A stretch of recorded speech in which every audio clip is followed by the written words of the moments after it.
კერძო საპენსიო სქემების შეთავაზება სადაზღვევო სექტორისთვის ახალი წესებითაც უინტერესო მიმართულებაა. არა და ამ მიმართულების განსავითარებლად ნებაყოფლობითი კერძო პენსიის შესახებ კანონში ეკონომიკის სამინისტრომ ცვლილებები შეიტანა. ცვლილებების შემუშავებაში ჩართული იყო დაზღვევის ზედამხედველობის სამსახური და აზიის განვითარების ბანკის ექსპერტები. კერძო საპენსიო პროდუქტების განვითარების საკითხი საქართველოს 2023-2028 წლების კაპიტალის ბაზრის განვითარების სტრატეგიაშიცაა შესული. თუმცა დღეს კერძო სექტორი აცხადებს, რომ სადაზღვევოებისთვის ეს პროდუქტი ნაკლებად მიმზიდველია. მიუხედავად გარკვეული შეღავათებისა, რომელიც ახალი კანონით კერძო საპენსიო სქემებს განისაზღვრათ, სავალდებულო დაგროვებითი პენსიის პარალელურად კერძო ფონდებში თანხების შეტანის რესურსი დაზღვევის კავშირის შეფასებით მოსახლეობაში არ არსებობს. ეს მიმართულება სრულად სახელმწიფოს აქვს ათვისებული. ამასთან სადაზღვევოებს არ შესაბამისი ფინანსური ინსტრუმენტები გააჩნიათ და აკუმულირებული თანხების მიტანა სავარაუდოდ ისევ ბანკებში მოუწევთ. არასახელმწიფო დაზღვევა რო გახდა სავალდებულო, ამან კერძო სადაზღვევოების ინტერესი თუ კიდევ ვინმე შევეკონდა მთლიანად გაანომა. სახელმწიფომ დაიწყო უკვე 2+2+2-ის კეთება, ხო?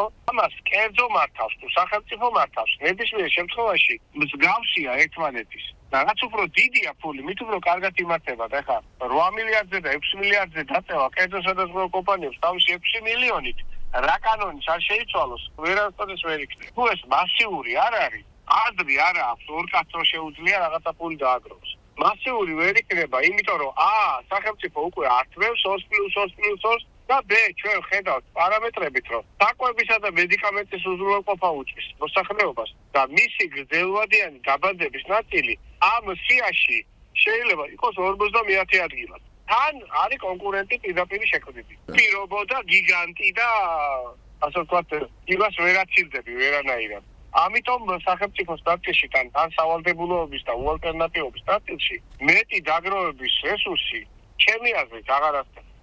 ნებაყოფლობითი კერძო პენსია მესამე საფეხურის დაგროვებით პენსიებს მოიცავს. ეს სისტემა სავალდებულო დაგროვებითი სახელმწიფო პენსიისგან გამიჯნულია. მისი მთავარი მახასიათებელია ის, რომ მასში მონაწილეობა საქართველოს მოქალაქეების და რეზიდენტი პირების ნებაყოფლობითი გადაწყვეტილებაა. ახალი კანონით, რომელიც სრულად 2025 წლიდან შევიდა ძალაში, კერძო დაგროვებითი საპენსიო სქემა გათავისუფლებულია საშემოსავლო გადასახადისგან წლიგურად 6000 ლარამდე შენატანზე. ასევე საპენსიო აქტივებიც გათავისუფლებულია მოგების გადასახადისგან. თუმცა როგორც სადაზღვევო კომპანია GPI-ში აცხადებენ, ის შეღავათებები რაც კერძო დაგროვებითი საპენსიო სქემებისთვისაა გათვალისწინებული, არასაკმარისია. GPI ჰოლდინგი, რომელიც 2001 წელს დაარსდა როგორც პირველი კერძო საპენსიო ფონდი საქართველოში, განმარტავს, რომ კომპანიის საპენსიო ფონდი ძველი ბენეფიციარებით განაგრძობს საქმიანობას, თუმცა ეს პროდუქტი საბანკო ანაბართანაა კონკურენციაში და კერძო საპენსიო სქემები გრძელვადიანი დაგროვების შესაძლებლობას აღარ იძლევა. საჭიროა დამატებითი სტიმულების არსებობა.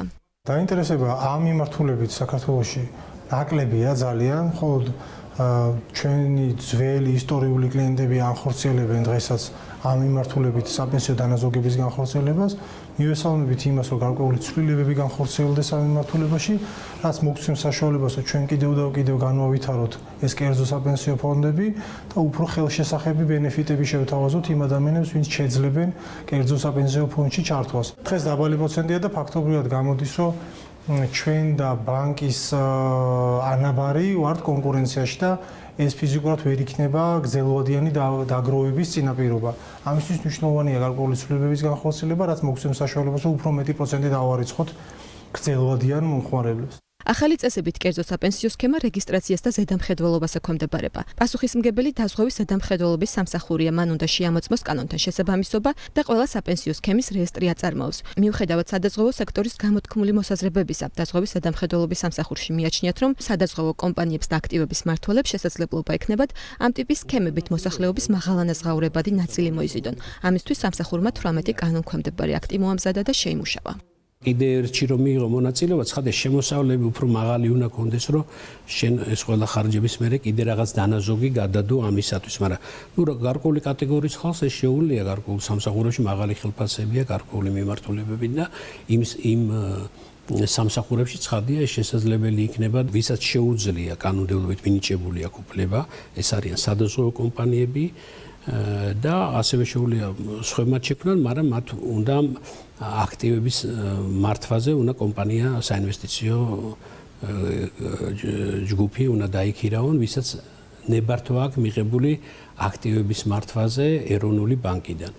ეხლანდელი მდგომარეობით შემიძლია გითხრათ, რომ ორი სადაზღვევო კომპანიის ქონდა და ამას გააგრძელებს მომავალი წლიდან აი ეს ყველა საბუთი ნებართვები და ასე ვთქვათ ჩვენგან მიეცემა სავარაუდოდ, იმიტომ რომ უკვე მათ პრაქტიკა არსებობს და ასევე საქაერო ნავიგაცია ესეთი ძლიერი კომპანია, რომელსაც ჰქონდა და ასევე ის გააგრძელებს, მაგრამ რამდენად საქაერო ნავიგაცია, როგორც კანონში არ არის სადაზღვევო კომპანია და მას თვითონ ვერ მართავს, რამდენს ვიცი, მან უკვე ტენდერიც კი ჩაატარა და დღეს ერთს ან რამოდენიმე, ვისაც აქვს ამის უფლებამოსილება, მიანიჭებს, რომ მისი აქტივები მართოს. ამ დროისთვის კერძოდ აგროვებითი საპენსიო ფონდების ჯამური მოცულობა 52 მილიონ ლარს შეადგენს. აქედან უმსხვილესი 45 მილიონიანი ფონდის ოპერატორი სახელმწიფო კომპანია საქაერო ნავიგაცია, რომელიც საკუთარ თანამშრომლებს დაგროვებით პენსიასაც სთავაზობდა. ახლა კი ამისთვის აქტივების მართვის კომპანია დაიქირავა. ასევე საპენსიო ფონდს მართავს ალტაგი, რომლის ფონდის მოცულობა 5.2 მილიონ ლარს შეადგენს. GPI ჰოლდინგის მიერ მართული კერძო საპენსიო ფონდის მოცულობა კი 1.9 მილიონი ლარია.